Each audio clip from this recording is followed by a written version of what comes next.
ক্রমশই বাড়ছে হামের প্রাদুর্ভাব। গত ২৪ ঘন্টায় হামে আক্রান্ত ও উপসর্গ নিয়ে আরও অন্তত ৩ শিশুর মৃত্যু হয়েছে।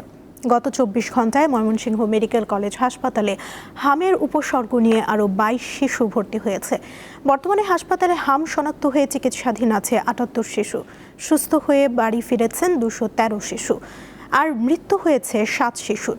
রাজশাহী মেডিকেল কলেজ হাসপাতালে গত ২৪ ঘন্টায় হাসপাতালে হামের উপসর্গ নিয়ে চিকিৎসাধীন অবস্থায় ৩ শিশু মৃত্যুবরণ করেছে।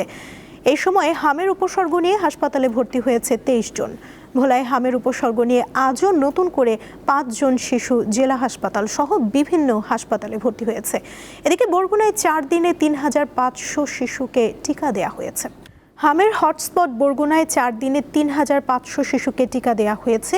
সেখান থেকে এ বিষয়ে বিস্তারিত জানাতে যোগ দিচ্ছেন সহকর্মী শাহ আলী। শাহ আলী, হামের টিকা কার্যক্রম তো চলছে, এতে আক্রান্তকে কিছুটা কমেছে, সবশেষ পরিস্থিতি কেমন দেখছেন বিস্তারিত জানাবেন। সুমনা, আসলে আমি এই মুহূর্তে রয়েছি বরগুনার ২৫০ শয্যা বিশিষ্ট জেনারেল হাসপাতালে, যেখানে এখানে হামের জন্য আইসোলেশন তৈরি করা হয়েছে। সেখানে শুধুমাত্র হামের রোগীদের ভর্তি করার জন্য প্রায় ৪০টি বেড তৈরি করেছেন, এবং সেখানে দেখেছি যে গত ২৪ ঘন্টায় ৬ জন রোগী ভর্তি হয়েছেন, এবং এই মুহূর্তে ২৪ জন ভর্তি রয়েছে। আমরা দেখেছি যে সকাল ৮টা থেকে চতুর্থ দিনের মতো কিন্তু হামের টিকা দিচ্ছেন, এবং সেখানে কিন্তু দীর্ঘ লাইন ধরেই কিন্তু টিকা দিচ্ছেন শিশুদেরকে। এছাড়াও যদি বলি যে বরগুনা সদর উপজেলা প্রায় ১৫টি স্থানে এই টিকা প্রদান করছেন, এবং পৌর শহরে ৫টি স্থানে টিকা প্রদান করছেন। এখন পর্যন্ত প্রায় ৩৫০০ শিশুকে এই টিকার আওতায় আনা হয়েছে। এছাড়াও যারা আ অসচেতন রয়েছে, বিভিন্ন জায়গায় শহরে মাইকিং করা হচ্ছে টিকার আওতায় আনার জন্য, এবং সকলকে সচেতন করার জন্য, টিকা প্রদান করার জন্য তারা কিন্তু এই স্বাস্থ্য বিভাগ কিন্তু প্রতিদিনই তারা মাইকিং করছে, প্রচার প্রচারণা করছেন, মিটিং করছেন। সেটা কিন্তু আমরা দেখছি। এছাড়াও যদি বলি যে এই হাবের যে বরগুনা হটস্পট তৈরি হয়েছে, এর আগে কিন্তু ডেঙ্গুতে হটস্পট ছিল এই বরগুনায়। তখন কিন্তু অসংখ্য মানুষ কিন্তু ডেঙ্গুতে মারা গিয়েছেন।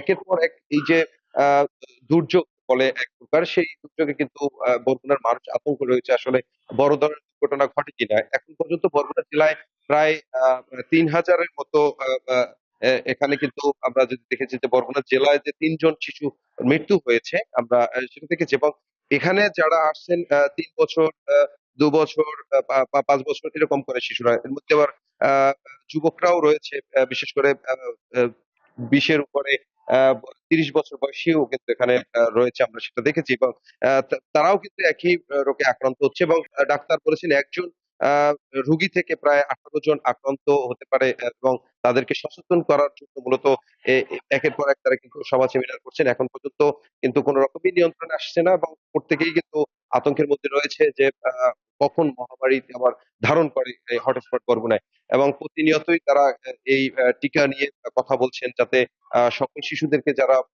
৫ ৫ মাস ৬ মাস থেকে ৫ বছরের যে শিশুরা রয়েছে তাদেরকে টিকার আওতায় আনে, তাহলে হয়তো করতে হবে। কিন্তু এই বরগুনার একটা বিষয়ে লক্ষ্য করা গেছে যে ডাক্তার সংকট। যেখানে এত বড় একটি হাসপাতাল, সেখানে কিন্তু একজন মাত্র শিশু বিশেষজ্ঞ রয়েছে, যিনি প্রতিদিন ২০০ থেকে ২৫০ রোগী দেখেন। তো এই নিয়েও কিন্তু আসলে ডাক্তার নিয়েও কিন্তু সমস্যার মধ্যে রয়েছেন এই বরগুনা জেলা হাসপাতাল। এই ছিল বরগুনা থেকে আমার কাছে সর্বশেষ তথ্য। সুমনা। শাহ আলী, ধন্যবাদ আপনাকে।